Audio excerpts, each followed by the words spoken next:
computer. Vamos a Besrat Hashem a estudiar las alajot. Más que alajot, vamos a estudiar en verdad los minayim. Minayim y jumbrot, diferentes jumbrot que hay en Pesaj. Como les dije al comienzo, no vamos a tocar el tema del seder, porque normalmente el seder es bien particular de cada familia. El seder de Pesaj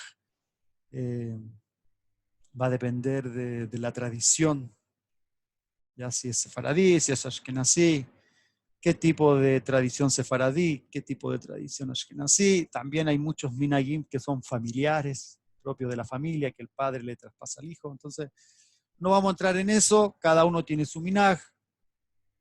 Y por último, cada uno usa una agadá de Pesaj que le va indicando qué es lo que tiene que hacer. Así que no. Hoy día hay agadot en español, así que tampoco requiere mucha explicación, solamente seguir las instrucciones que están explícitas en la agadá. Así que como vimos, la primera clase hablamos principalmente del kashrut, de la kasherización de los keilim, ¿ya? Cómo tenemos que kasherizar los diferentes utensilios.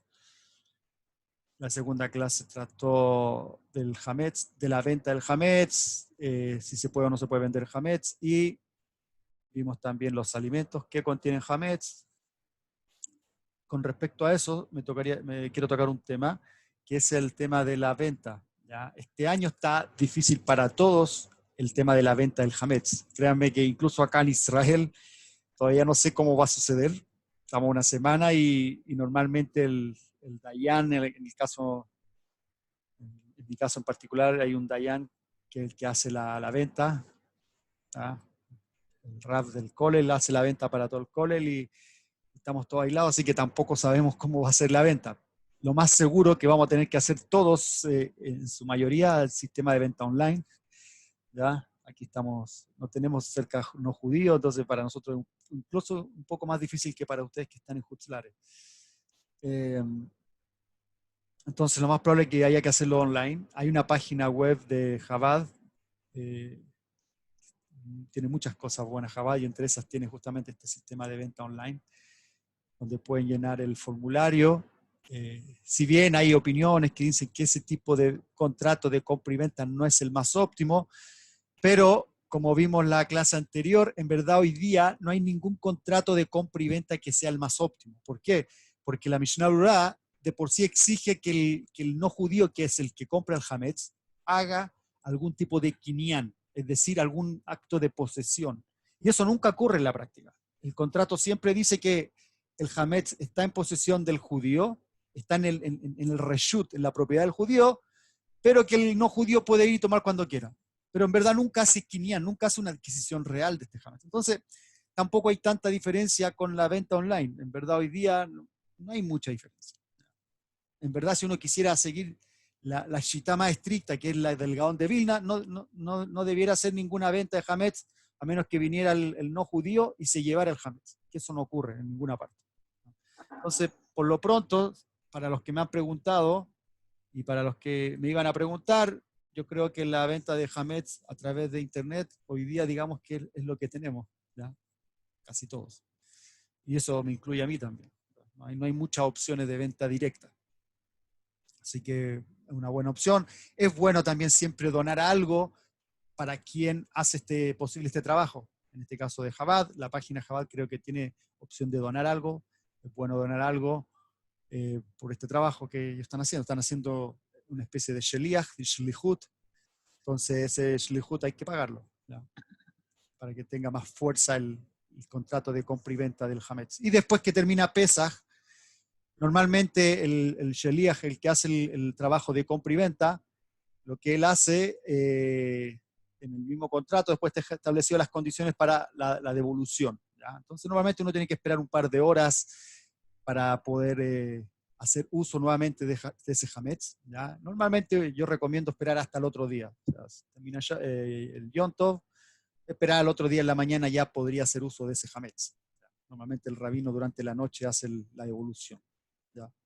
¿Para qué? Para que no esté tomando, usufructuando algo que no le pertenece, ¿ya?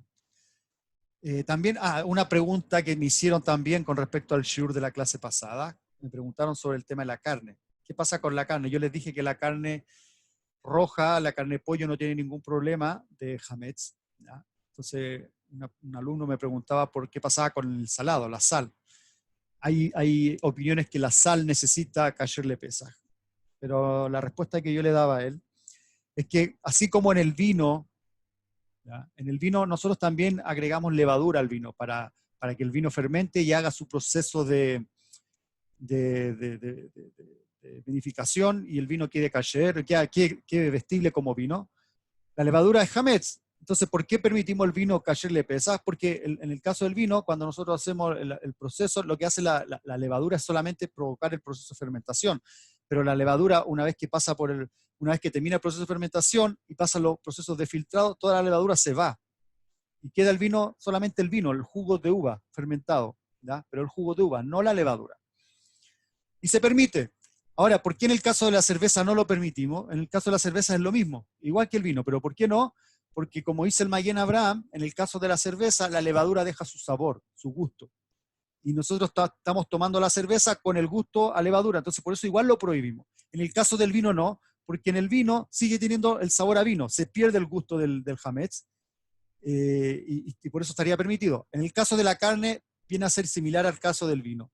Incluso si la sal tuviera problemas de hametz, aunque mi caradín, dice y el Kaf HaChaim lo trajo, que la sal no tiene problema de pesaje en sí, de acuerdo a la halajá misma, la sal y el azúcar son kasher le pesaj, ¿ya? No requieren ashgajá. Pero si incluso así tuviera un problema de que pudiera ser de origen de hametz, el proceso sería igual que el del vino. ¿Por qué? Porque la sal lo que hace es provocar que la sangre salga de la carne y después la sal se tiene que eliminar, porque de hecho tenemos una prohibición de comernos esa sal. Uno no puede comer la sal con la que se hace la melijá, esa sal se tiene que botar. ¿Ya? Esa sal queda prohibida, recibe todo el tzir, este jugo que se produce a través de la extracción de la sal. ¿Ya? Queda prohibido, absolutamente prohibido. Entonces, después por eso pasa un proceso de adajá jroná, de lavado final, para poder eliminar, anular todo este efecto de la sal. Entonces la carne queda carne, entonces no habría ningún problema, incluso si la sal tuviera algo de hametz. Pero para los que tenemos experiencia en el tema del salado de la carne, sabemos que cuando se hace una melijá de carne, no es una sal que tiene conflicto, porque la sal que podría tener algún ingrediente que podría ser de origen hametz, por ejemplo el yodo, cuando le agregan yodo, antiaglomerantes, normalmente la sal de mesa, que es una sal fina, y como la sal fina tiende a aglomerarse, a humedecerse, por eso se le agregan ciertos ingredientes. Pero la sal de la melijá es una sal más gruesa, mucho más gruesa, y en verdad es sal. Son piedras que se muelen a cierta cantidad de gramaje, ¿para qué? Para que produzca el efecto del salado, sin llegar a aglomerarse, porque si fuera muy fina la sal que se ocupa para el salado de la carne, no se podría. De hecho, la halajá, en el Hot Melijá, dice que la sal no puede ser ni muy gruesa, ni grandes piedras, ni muy delgada, porque si no, no produciría el efecto. Tiene que ser una sal de grano medio. Y normalmente esa sal de grano medio no puede tener nada más que sal, no, es imposible. Bueno, pero de todos modos, hay opiniones que sostienen que en verdad la carne podría tener un problema por la sal, pero de acuerdo a lo que está en el material que nosotros explicamos, de acuerdo a nuestra shita, no tiene ningún problema. O sea, la carne lo importante es que sea kasher, ¿ya? Sí hay que tener cuidado con la carne que tiene que ver con los embutidos, con las pastramas, salchichas y todo ese tipo de cosas, que pueden tener kitniot principalmente, y algunas carnes molidas, por lo menos acá en Israel, también podrían tener algunos problemas de kitniot, principalmente por la línea, porque donde fabrican la carne molida también fabrican los embutidos, las salchichas, los pastramas, y eso sí tienen algún problema. Eso como... Vamos a continuar ahora con la clase de hoy día.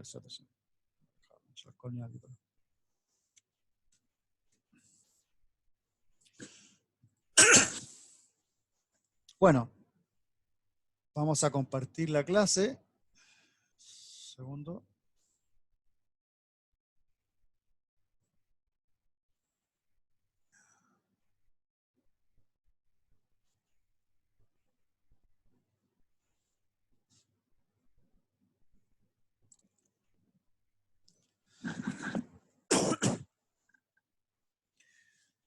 El valor de la costumbre. ¿Ya? ¿Qué tanto valor tenemos que darle a la costumbre que nosotros tenemos? A veces uno toma costumbres sin darse cuenta. ¿Ya? A veces uno toma decisiones y dice, ya bueno, desde ahora en adelante yo voy a acostumbrar a hacer esto. Hacer esto en Shabbat, hacer esto en Pesaj, en este caso. Entonces el Arizal dice que no hay que despreciar ningún tipo de jumbrá. ¿Qué es una jumbrá? Una rigurosidad. ¿Ya? Es algo que nosotros decidimos colocar sobre nosotros. Y dice que no hay que despreciar ninguna rigurosidad, ninguna jumbrá que nosotros hacemos en relación al Hametz y a la sospecha de Hametz.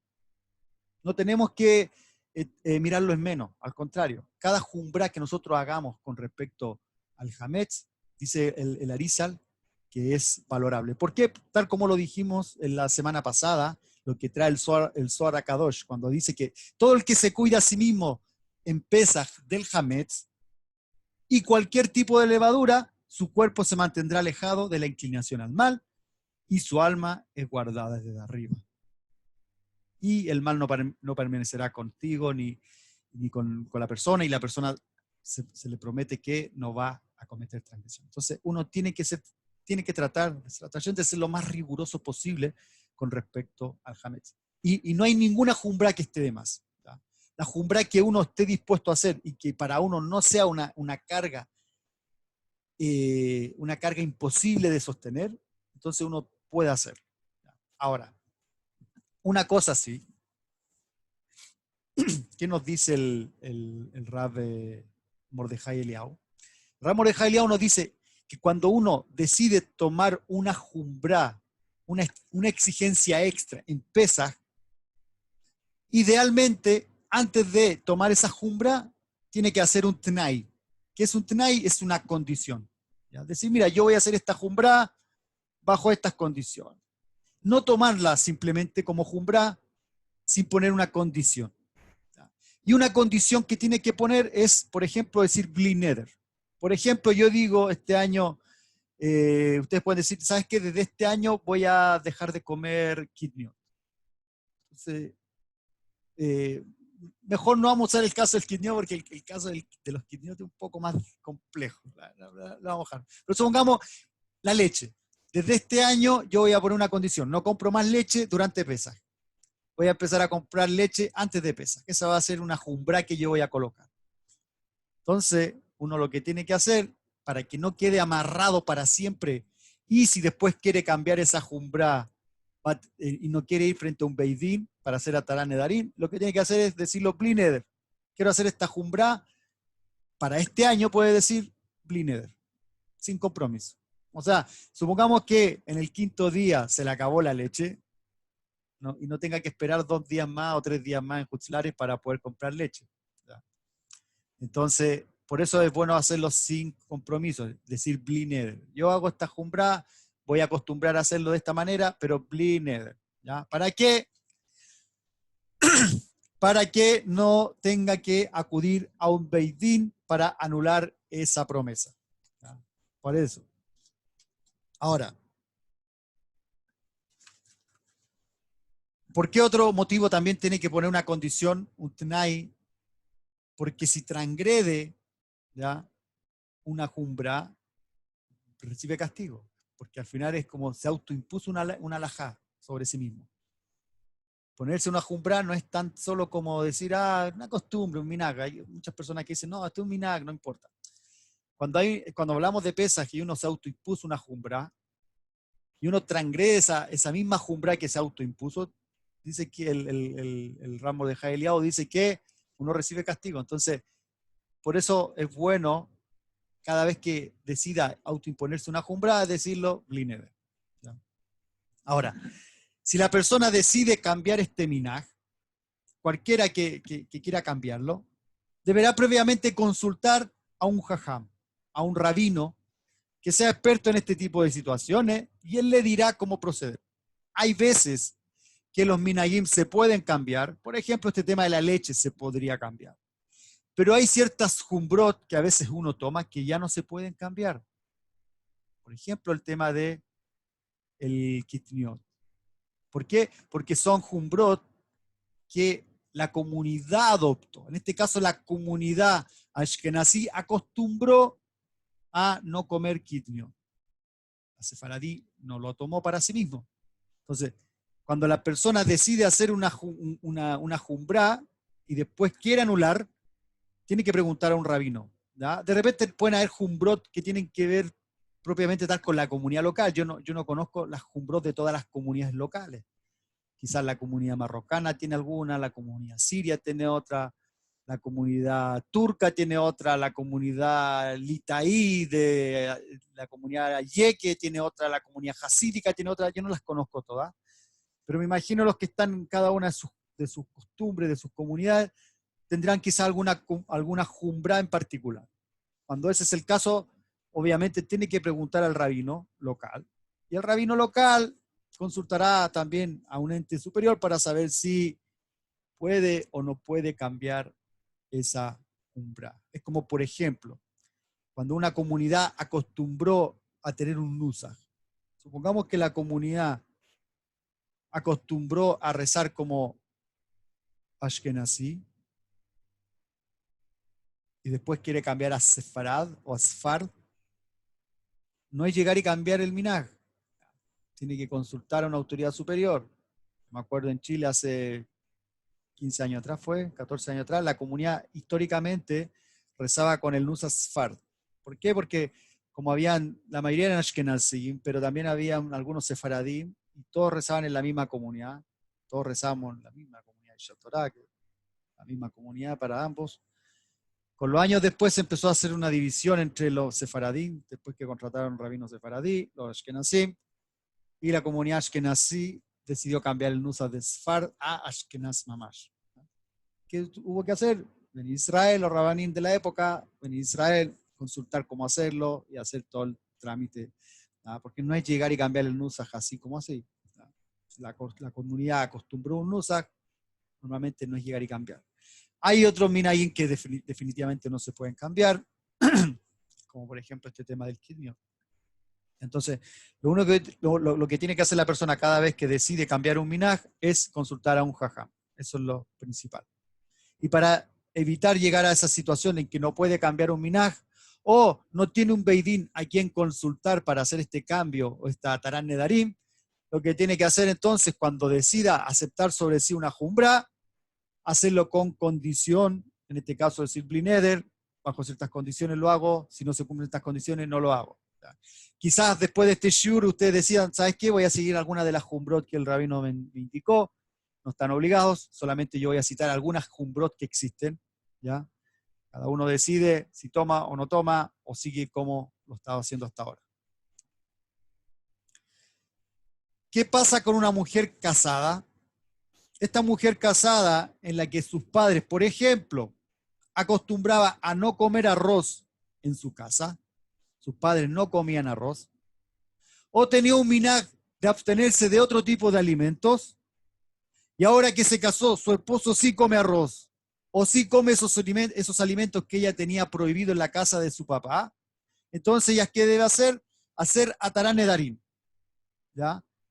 Va ante un beidín de 3 judíos y hace atarán nedarim y puede cambiar su minaj al minaj del marido. ¿Por qué? Porque en este caso ella tiene esa licencia. ¿Por qué? Porque su marido, digamos que el minaj del marido va a ser el que va a prevalecer en la casa. Ahora, de todas maneras, si ella hace atarán nedarim, ella puede cocinar para el marido, ella puede prepararle la comida al marido, servirle la comida al marido, a sus hijos y a toda la familia, pero ella no está obligada a comer. O sea, ella puede hacer la tarea de Adri para poder cocinar, incluso para probar la comida. Pero si ella decide, ¿sabes qué? Yo voy a hacer la anulación de la promesa de no comer arroz y para darle el gusto a mi marido, para tener el minaj de mi marido, pero de todas maneras, si ella al final no quiere comer, no está obligada. No creo que el marido la vaya a obligar a comer. Ahora, si ese fuera el caso, que el marido para él es una ofensa que ella no coma arroz, bueno, seguramente va a tener que comer. ¿Ya? Pero en la eventualidad que el marido le dijera, mira, cocínanos todo, haz todo con arroz, pero no, si no quiere no coma, y para el marido no es problema, y no hay un problema de shalom bait, entonces ella no está obligada a comer. ¿Ya? Solamente rompe su promesa para, en la eventualidad de que tenga que comer, que coma, ¿ya? No transgreda. En el caso de los invitados, por ejemplo, ¿quién invita a un amigo a comer? No deberá darle comida que el amigo no puede comer. Supongamos ustedes son sefaradí y su amigo es ashkenazi, no puede invitarlo a una seudá de Pesaj que tenga kitniot. Está claro eso, ¿ya? No es bueno, ¿ya? Puede traer mahloket. Ahora, en lo personal, como recomendación, yo viví en Hutzlare, incluso acá en Israel también se acostumbra mucho así. En general, en Israel, la gente no se invita mucho durante todo el año, la verdad. Es muy raro que alguien de la sinagoga te invite a pasar un Shabbat a su casa, a menos que sea alguien muy cercano. Pero en general la gente de la comunidad no se invita mucho. No es como en Hutzlare que la gente a veces, incluso sin ser amigos, se invitan a las casas. Y acá normalmente uno reza con sefaradí, el ashkenazí con ashkenazí, y así, cada uno en su, digamos, en su keila. En Hutzlare no, normalmente las comunidades tienen mixtura de sefaradí y ashkenazí, y tienden a invitarse durante todo el año. Entonces, ¿cuál es mi recomendación? Es que no se inviten sefaradí con ashkenazí. Si se van a invitar, que sean familia o que sean personas que ustedes sepan que tienen el mismo minaj, la misma costumbre. ¿Ya? ¿Por qué? Porque una cosa es no ofrecerle, por ejemplo, ustedes van a invitar a un ashkenazí a su casa. Usted dice, Peseder, yo cocino arroz, no te voy a dar arroz, te voy a dar papa con pollo. Pero el hecho de cocinar en las ollas en las que cocinaron kitniot, en las que cocinaron arroz, y si fue dentro de las últimas 24 horas, va a haber problema de gusto, de tam, ¿ya? Hay personas que son muy estrictas con el tema del tam también, con el gusto de la soya. Entonces, para evitar ese tipo de situaciones, es mejor no invitar. Una semana que no se inviten, créanme que no va a pasar nada, van a seguir siendo igual de amigos, ¿ya? Pero yo lo recomiendo para evitar algún tipo de conflicto, ¿ya? A veces vienen los conflictos, sin darnos cuenta, empezamos a discutir por cosas que no tienen importancia. Con respecto a los kitniot, los ashkenazim acostumbraron a no comer en Pesach kitniot, es decir, todo tipo de legumbres. No importa si estas legumbres están secas, cocinadas, si están guisados.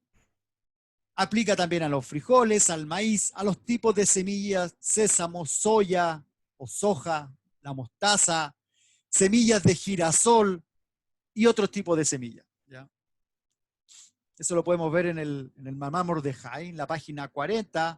Ahí nos trae una lista más extensa de los tipos de kitniot.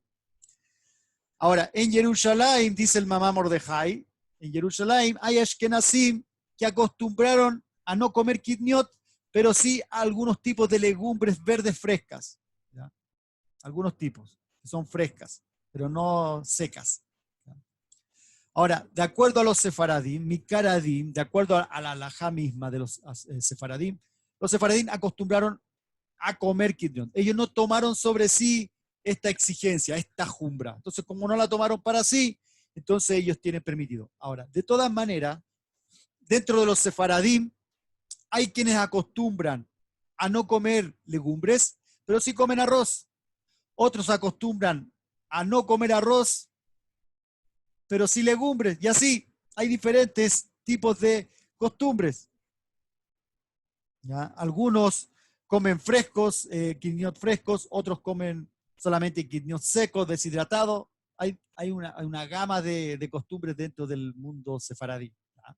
Entonces, por eso les decía, es muy importante en este caso que cada uno siga su shita, su costumbre, ¿ya? Depende de la comunidad en la que ustedes, a la comunidad que ustedes pertenezcan. Uno es la comunidad sefaradí a nivel general, pero dentro de la comunidad sefaradí están los, como les decía, los sirios, los marrocanos, los turcos, ¿ya? Entonces, y también dentro de cada país también me imagino que deben haber sus costumbres, ya dentro de las comunidades sefaradí, también influenciados por el país local donde viven, ¿ya? Me imagino que deben haber ciertas costumbres. Yo no las conozco todas, me imagino que ustedes sabrán cada uno en sus comunidades cómo funciona. Ahora, ¿qué pasa en el caso de los kitniot, con una persona que come kitniot y otra persona que no come kitniot, ¿pueden comer juntos? Entonces, el Mamá Mordejai nos dice que sí. Una persona que, por ejemplo, que come kitniot, supongamos que dos amigos, dos familias deciden pasar un Hol HaMoed juntos. Es muy usual que en Hol HaMoed la gente salga a los parques, haga un asado y comparta. Bueno, este año parece que no va a ser posible, pero normalmente los Hol HaMoed lo que más se hacen son asados, barbecue en el parque. Entonces, a veces acostumbran los amigos, las familias amigas a celebrar. Uno puede ser sefaradí, ashkenazí, cada uno con su comida. Pueden comer sefaradí y ashkenazí, cada uno su comida con sus propios platos, con sus propios utensilios. Si puede, ¿por qué? Porque el kitniot no es hametz, o sea, el kitniot está permitido. Mi caradín, como dice la costumbre sefaradí, como es traído en el Shulchan Aruch, mi caradín para los sefaradí está permitido, entonces no es hametz para los ashkenazí. De hecho, si un ashkenazí tiene kitniot en su casa, no necesita venderlo, porque el kitniot no está prohibido, mamás. ¿Ya? No es hametz. Entonces no hay ningún problema en que puedan comer en una misma mesa. No es como el tema de basar bejalab, de carne con leche, que en una misma mesa, si no hay una separación real, no deberían comer. Sobre todo dos personas que son amigos, que son cercanos. Ahora, en el caso de los medicamentos, supongamos que un ashkenazí no come kitniot, obviamente, pero tiene un medicamento que sí tiene kitniot, puede ser indulgente con los medicamentos. ¿Por qué? Porque, como vimos en la clase anterior, incluso si el medicamento tuviera preocupación de hametz, incluso hametz, afilu hametz, con mayor razón si tiene solamente kitniot, si afilu con hametz estaría permitido si tiene mal gusto o lo envolvemos con un papel, con mayor razón si tiene kitniot, porque el kitniot en sí no está prohibido, es kasher, ¿ya? Lo que pasa es que los ashkenazim acostumbraron a tomar esta jumbra. Dentro de los sefaradín también hay sefaradín que no comen kitniot de ningún tipo, ni seco, ni arroz, ni nada. Por ejemplo, en mi caso particular, no como ni un tipo de kitniot, ni de arroz, ni de nada. Y así hay muchos sefaradín, muchos.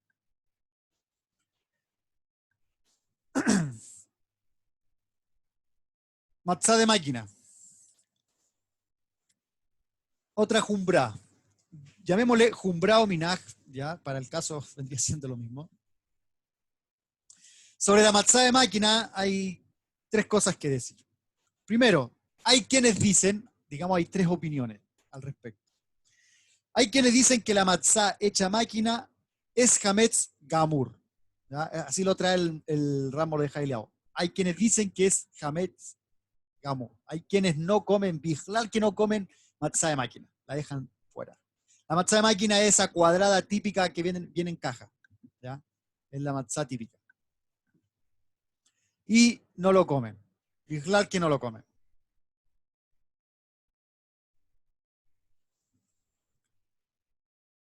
También hay otros que sostienen que si bien no es hametz gamur, o sea que no es completamente hametz, sino que solo es matzá que no fue hecha lishma. Por lo tanto, está permitida en todos los días del Hag, excepto la primera noche de Pesach durante el Laila Seder. O sea, ¿por qué? Porque hay quienes sostienen que la matzá necesita hacerse lishma. ¿Qué significa esto, que sea lishma? ¿Ya? Que cuando se elabora la matzá, se debe bendecir antes de comenzar a fabricar la matzá. O sea, la persona que lo está haciendo tiene que decir, bueno, esto que estoy haciendo, esta masa que estoy haciendo, es Leshem Mitzvah Matzah. ¿Ya? Estoy haciéndolo en nombre de la mitzvah de la matzá. Así como cuando el sofer escribe un tefilín, escribe una mezuzá, o escribe un Sefer Torah, o escribe cualquier ktivá que tenga que ver con alguna mitzvah, como también una Megilá Esther, tiene que decir Leshem Mitzvah Tefilín, Leshem Mitzvah Mezuzá, Leshem Mitzvah Sefer Torah, Leshem Mitzvah Megilá, y tiene que pronunciarlo. Si no lo pronuncia, tan pasul. En el caso de los tefilín, de las mezuzot, ¿ya? Cuando se escribe el Sefer Torah y va a escribir el nombre de Hashem, tiene que decir Leshem Shem Hashem. Si no lo dice, pasul. A ese nivel. En el caso de la matzá, hay quienes sostienen que la matzá necesita también ser Leshem Mitzvah. Se tiene que bendecir. Y una máquina no lo hace. ¿Ah? La máquina lo fabrica nomás. Por eso nosotros, en el caso de la mezuzá, no usamos una máquina para escribir las mezuzot o un robot. Hoy día hay unos brazos mecánicos que podrían escribir mezuzot, Sefer Torah, mucho más rápido y quizás con una letra mucho mejor, sin errores. Pero el hecho de que no sean hechas lishma estaría prohibido. En el caso de la matzá, es un mahloket. No está claro si en verdad requiere sí o sí ser leshem mitzvah. Entonces, los que sostienen que el problema solamente es de Lishma, dicen Beseder, no se puede usar para el Laila Seder. ¿Por qué? Porque la mitzvah de comer matzá, donde estamos todos obligados a comer matzá, es la noche del Laila Seder, la primera noche del Seder de Pesach. En Hutzlare se hacen dos, pero la segunda noche en Hutzlare es solamente de Rabanán. De Oraita, la primera noche es la mitzvah. Esa noche es la que tenemos que comer matzá. ¿Y qué matzá comemos? Matzá hecha a mano. ¿Cuál es la matzá hecha a mano? Esa matzá redonda. ¿Ya? Esa es hecha a mano. Entonces, cuando uno hace la seudá de Laila Seder, muchos sostienen que solamente con esa salimos de Jobá, salimos de la obligación. Y al otro día, y durante los días de Jolamoed, y el último yonto, o los últimos 2 yontos en Hutzlare, podemos comer de la matzá hecha a máquina. Esa es la segunda opinión. Y la tercera opinión, la tercera chita que nos trae el Mahamar Mordejai, es que hay quienes dicen que no hay ninguna sospecha de Hametz. Por lo tanto, incluso al comer esta matzá, salimos de Jehová. Podemos, incluso en la noche del Laila Seder, podemos comer con esa matzá. Entonces tenemos 3 opiniones. Tenemos la opinión más estricta, tenemos la mediana y tenemos la más indulgente. La más estricta dice, vigilar que la matzá máquina no se puede comer. La mediana que dice, la podemos comer, pero solamente después del Laila Seder, después de la noche del Seder de Pesach. Y la tercera opinión que dice que la podemos comer en todo momento, incluso la noche del Seder de Pesach. Entonces cada uno tomará la opinión o tomará o seguirá la costumbre que está acostumbrado. ¿Ya? Pero, como les digo, estas son las 3 opiniones que nos trae el Mahamar Mordejai al respecto. ¿Ya? Ahora, ¿cuál es la costumbre que sigue el Mahamar Mordejai? Es la segunda, ¿ya? Que es la que sigue la mayoría. La mayoría que sigue la segunda opinión, es decir, que en la noche del Seder, matzá hecha a mano, la redonda, y durante el resto de los días se puede comer la matzá a máquina. ¿Ya? Ahora, dentro de la matzá a máquina está esta matzá blanca típica, y hay una matzá que es más oscura, más negra, que se llama matzá shmurá. Esa matzá shmurá, el proceso es mucho más cuidado, y normalmente es como harina integral, la verdad, por eso queda más oscura. La matzá blanca es más harina más refinada. De hecho, al comerla uno siente que una es más pesada que otra. Pero eso no importa, aquí lo importante es que es hecho a máquina o no hecho a máquina. Sea shmurá o lo shmurá, igual es hecha a máquina. El problema sería si es lishma o no. Sería el foco de la discusión en este tema. Ahora, una cosa importante que nos trae el Mahamar Mordejai es que cuando uno ve al amigo, al prójimo, a un familiar, a alguien que está comiendo solamente matzá hecha máquina, lo que él no puede es cuestionar eso. ¿Ya? Es una advertencia lo que trae el Mahamar Mordejai. No puedes cuestionar al amigo si ve que está comiendo a máquina. ¿Por qué? Porque él tiene su chita. Si él dice, bueno, yo sigo la tercera opinión, la más indulgente, es su forma. Uno, si toma el camino más estricto, que es decir, yo no como nunca esa, porque para mí es hametz, que es la primera opción, no puede cuestionar al otro que dice, no es hametz de nada, no necesita hacer lishma y está kasher. No se puede cuestionar. Porque las 3 están bien. Lo que pasa es que uno tiene que tomar la decisión, pero la decisión que uno tome no puede poner en tela de juicio al otro que decidió no seguir esa chita. Ahora, también hay que considerar, sobre todo este año en particular, que para algunos se les va a ser muy difícil conseguir matzá hecha a mano. Eso está claro también. en el caso de la gente que está fuera de Israel. Acá en Israel no hay problema, pero fuera de Israel quizás va a ser más difícil. Por eso, cuando uno toma una jumbrá de comer un cierto tipo de matzá, es bueno no hacer ¿cómo se dice? Esta jumbrá y es bueno hacerla, pero siempre diciendo bli neder, para eventualidades como esta, no tener que ir a un beidín y decir, bueno, sabes que yo acostumbrado solamente a comer matzá máquina, ahora que no puedo comer, o sea, que estoy obligado a comer solamente máquina y no tener que hacer atará nedarín. Bueno, mejor decirlo bli neder. Hay otro tipo de matzá, que es la matzá ashirá. ¿Qué es la matzá ashirá? Es la matzá hecha con harina kasher lepesa, pero cuya masa se le incluyen ciertos ingredientes. Por ejemplo, huevo. Normalmente la matzá solamente es agua y harina. Pero a esta matzá ashirá se le agrega huevo, ¿ya? Se le puede agregar leche, se le puede agregar vino, jugos, ¿ya? Saborizantes. De cierta manera es una masa que es más parecida al pan o una galleta. ¿Ya? Entonces, ¿qué pasó con esto? Dice que los sefaradín mikaradín acostumbraron a permitir esta matzá ashirá. Pero los ashkenazí, bijlar, que la prohibieron. Aquí no hay discusión dentro de los ashkenazí no comen matzá ashirá. No comen esta matzá con saborizantes ni cosas raras. Los ashkenazí mikaradín dice que la permitieron o no la prohibieron. Ahora, de todas formas, nos dice el Rab Mordejai Eliyahu, que los sefaradín, de todas formas, hoy día, si bien mikaradín, de acuerdo a lo que escribió el Shulchan Aruch, los sefaradín no tomaron esta jumbrá, pero de todas maneras hoy día no la comen, ¿ya? Así tal cual no la comen esta matzá ashirá. ¿Por qué? Porque hay más preocupación de que hubiese hametz. Ahora, hay sefaradín que sí lo comen. Acá, de hecho, acá se vende, en Israel, se sigue vendiendo.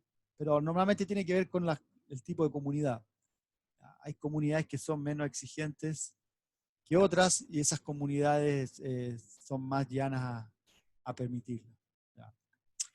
Pero normalmente, digamos que la costumbre del más observante, no quiero decir jaredí ni ultra religioso, sino que digamos alguien más observante, normalmente dice el Rab Mordejai Eliyahu que no come esta matzá ashirá y ashkenazí no, tal cual no se come. ¿Ya? Eso también está en el Shulchan Aruch, en la base del normal Mordejai, el Shulchan Aruch en el Simán 462.1, que nos dice que uno tiene que ser preocupado principalmente de las ugiot, de los pasteles. ¿Ya?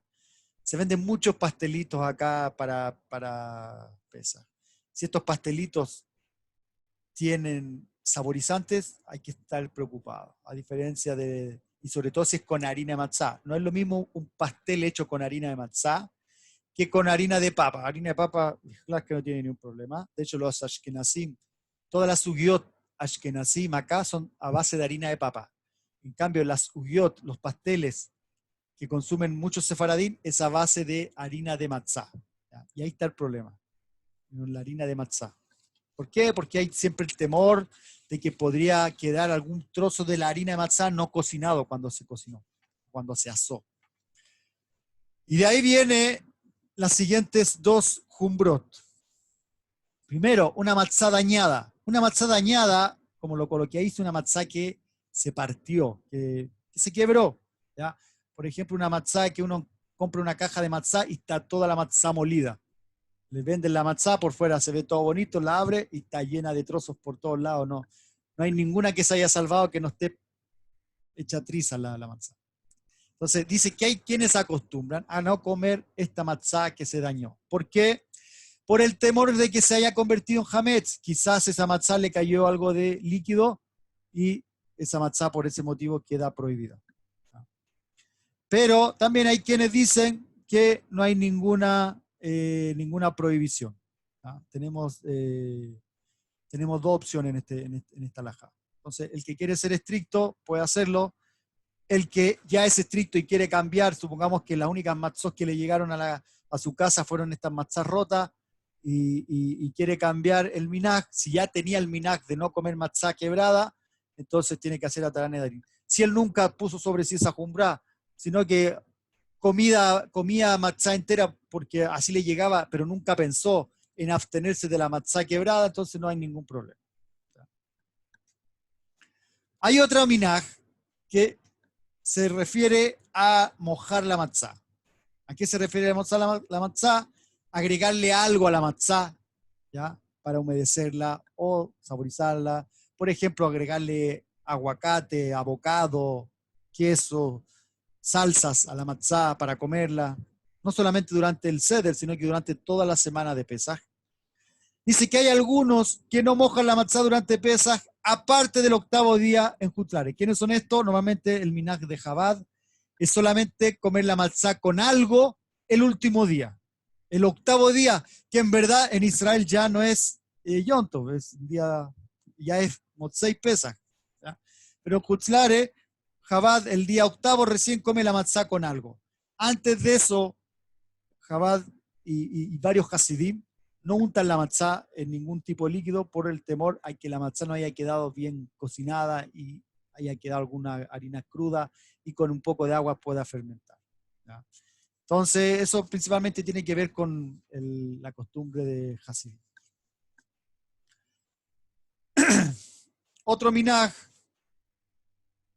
Otros minajim que tenemos, ¿ya? Y con esto ya vamos terminando. En el caso de la leche, hay quienes acostumbran a ser estrictos de no beber leche, incluso de un behemá, de un no judío. ¿Por qué? Porque tememos o temen que comió Hametz en Pesaj. Y con más razón si el behemá es propiedad de un judío. Y hay que un isur de aná por el Hametz. ¿Qué es un behemá? El behemá es un animal domesticado, un animal de corral. Por ejemplo, una vaca. ¿Ya? La Torá cuando se refiere a un behemá siempre se está refiriendo a los animales típicos de corral. La vaca, el cordero, la cabra. ¿Ya? Son animales de corral, un behemá. El contrario de un behemá, y behemá se refiere a animales puros, obviamente. Cuando hablamos de animales impuros, entonces habla de tamé. ¿Ya? Animal behemá se refiere siempre a un animal puro, a un animal taor que es puro y que es de corral. ¿Ya? La vaca, el cordero, el chivo, la cabra. ¿Ya?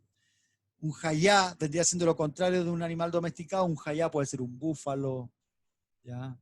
Un ciervo, un venado, que son animales kasher, pero no son de corral, no se crían esos animales, andan siempre salvajes.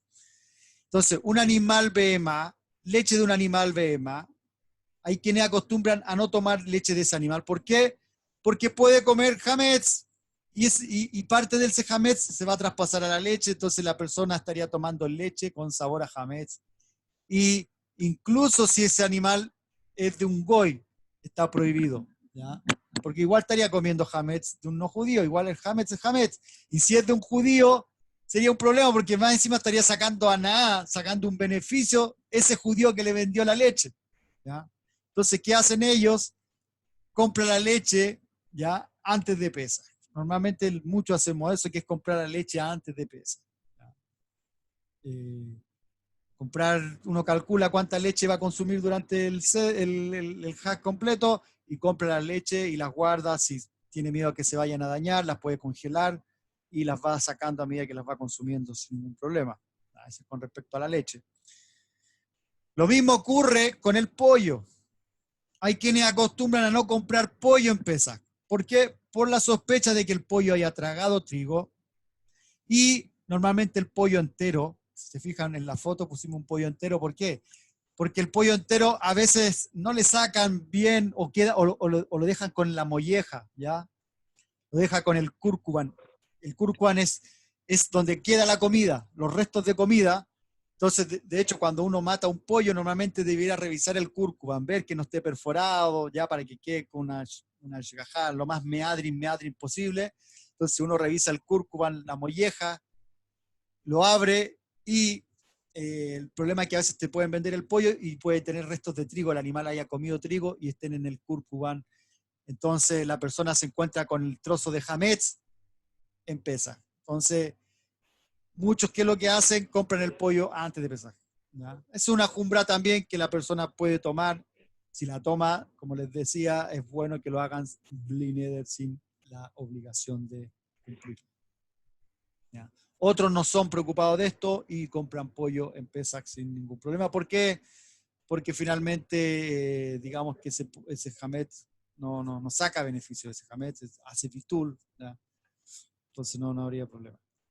Entonces, ahora, en la eventualidad, supongamos que ustedes compran este pollo, se ven obligados a comprar ese pollo, o tienen el minhag sí de comprar pollo, y se encuentran con un trozo de hametz en el kurkuan, en la molleja, o dentro del pollo, ¿qué tienen que hacer con ese hametz? Tomarlo y lanzarlo. ¿Ya? Así dice el Ben Ish Hai, y también así lo trae el mamá Mordejai, que es lo que hay que hacer, tomar ese hametz, y así con cualquier hametz, ¿ya? O si encuentran un hametz en la casa, cubrirlo, cosa que nadie lo vea, ¿ya? Porque no pueden botarlo, si lo botan y se lo come un animal, estaría sacando a nada, si lo queman, estarían haciendo vishul del hametz, entonces tienen que cubrirlo, ¿ya? Para que nadie lo vea. Por favor, el que activó su audio, desconéctelo. ¿Ya? Voy a tener que yo desconectar. En el caso de las comidas de bebés, comidas para bebés, por ejemplo, esta fórmula de leche, esta fórmula láctea, normalmente mujeres que no pueden amamantar a los niños por diferentes circunstancias, supongamos que un bebé debe ser alimentado con esta fórmula y no tiene disponible para él otra fórmula, ¿ya? Sino una que tenga kitniot. Supongamos que en el lugar donde él está solamente tiene una leche que es con kitniot. Es preferible, incluso si es una familia ashkenazí, la familia ashkenazí decide no tomar leche, nada con kitniot. Pero tiene dos opciones, o tomar leche con kitniot, o tomar otra leche de la cual la verdad no sabe cuáles son los ingredientes. Es mejor tomar, obviamente, leche con kitniot que una leche que no esté supervisada. Puede ser que la leche que no está supervisada no tenga ni kitniot, ni hametz, ni nada. Puede ser. Pero ante la duda, es mejor darle al bebé una leche con kitniot que una que no sabemos. Ahora, de todas maneras, lejatjila, la persona tiene que preocuparse de tener la leche previa antes de pesar. Por último, tenemos el minaj del azúcar. Existe un minaj, principalmente esto en el mundo hasídico, Chabad lo tiene, ¿ya? Alguna vez lo escuché también en algunos sefaradim, algunos ashkenazim, lo escuché este minaj también.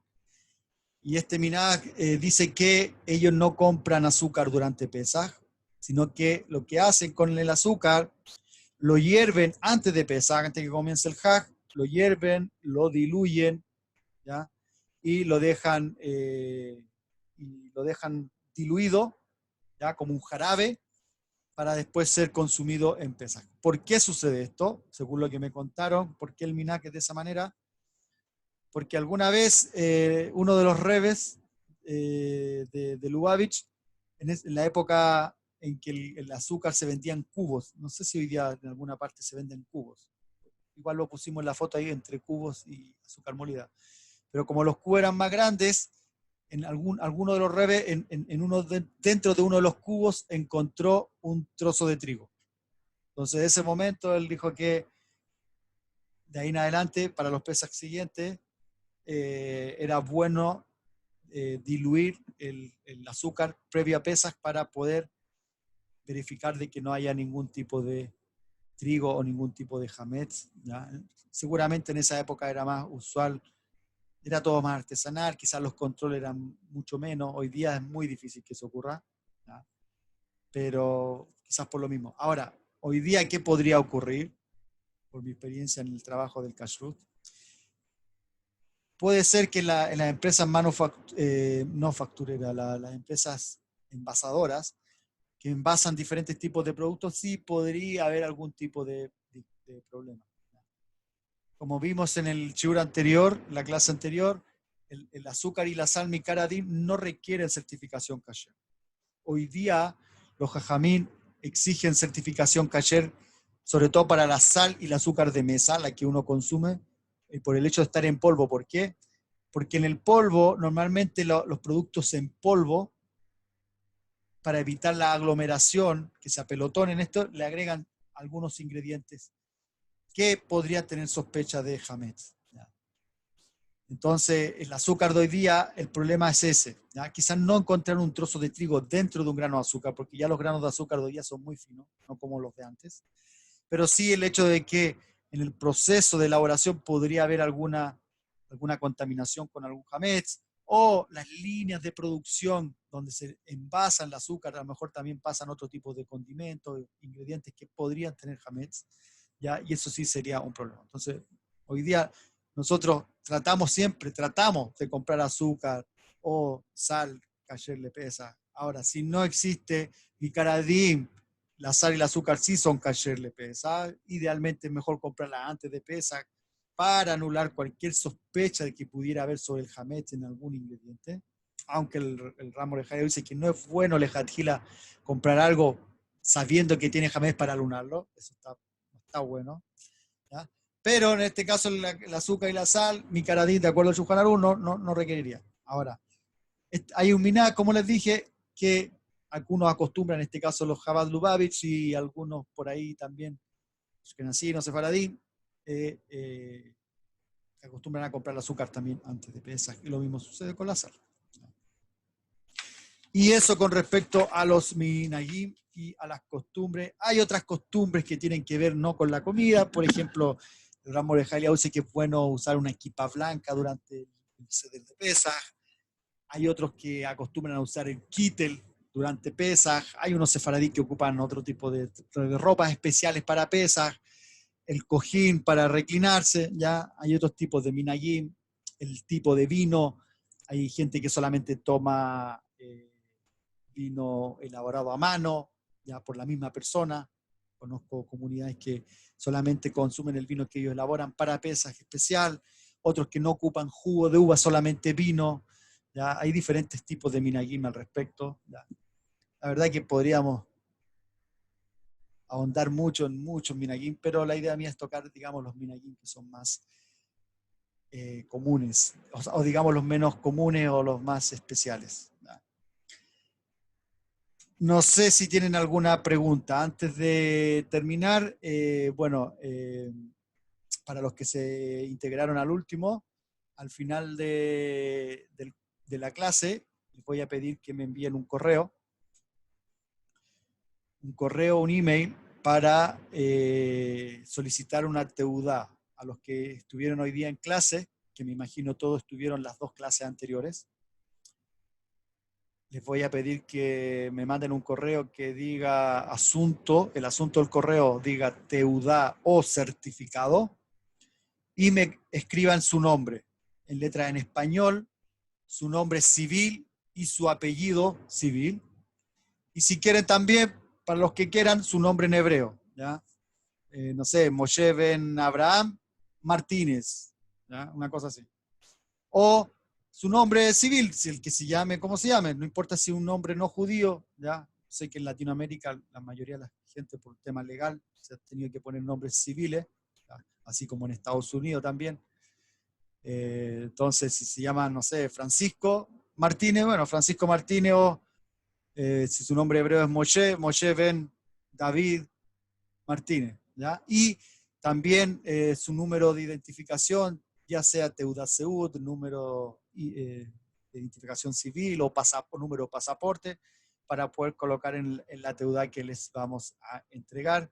Les voy a compartir el modelo de la Teudá para los que recién se están integrando. Vamos a entregar una Teudá similar a esta. ¿Ya? Si se fijan, aquí estaría el nombre. Bueno, voy a cortar la grabación para poder comenzar con la ronda de preguntas.